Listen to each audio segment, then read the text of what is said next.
এখন বেশ কদিন ধরে আইসক্রিম খাওয়ার ইচ্ছে হয়, মাঝে মাঝেই আইসক্রিম এনে খাই। আর এখন কী করেছি, ফ্রিজে আইসক্রিম এনে রেখেই দিয়েছি, যখন ইচ্ছে হবে তখন খাবো বলে। আইসক্রিমটা খেতে ভালোবাসি তো, মাঝে বেশ কিছুদিন আইসক্রিম খাওয়া বন্ধ ছিল, এখন আবার চালু হয়েছে।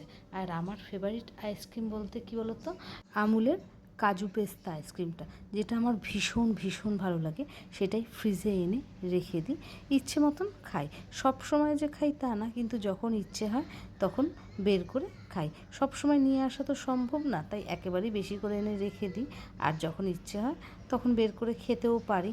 আর আজকে না ভীষণ ইচ্ছে হচ্ছিল, এখন ঘড়িতে 12টা মতন বাজে, সবাই শুয়ে পড়েছে, আমার একটু আইসক্রিম খেতে ইচ্ছে হচ্ছিলো, তাই ফ্রিজ থেকে বের করে নিয়েছি। আর এটা এখন খাবো, তারপরে গিয়ে শোবো। এই আইসক্রিমটা না আমার বড্ড ভালো লাগে। ক্যাডবেরি আইসক্রিম আমার মোটেই ভালো লাগে না, আমি পছন্দও করি না। আমার ভ্যানিলা বলো, টুইনওয়াল বলো, ম্যাঙ্গো বলো, বা এই যে যেটা খাচ্ছে আমুলের এগুলো আইসক্রিমগুলো আমার ভীষণ পছন্দ। সেই জন্য এই আইসক্রিমগুলোই পছন্দ করি। ক্যাডবেরি আইসক্রিম খেতে কেমন যেন তিতা তিতা লাগে।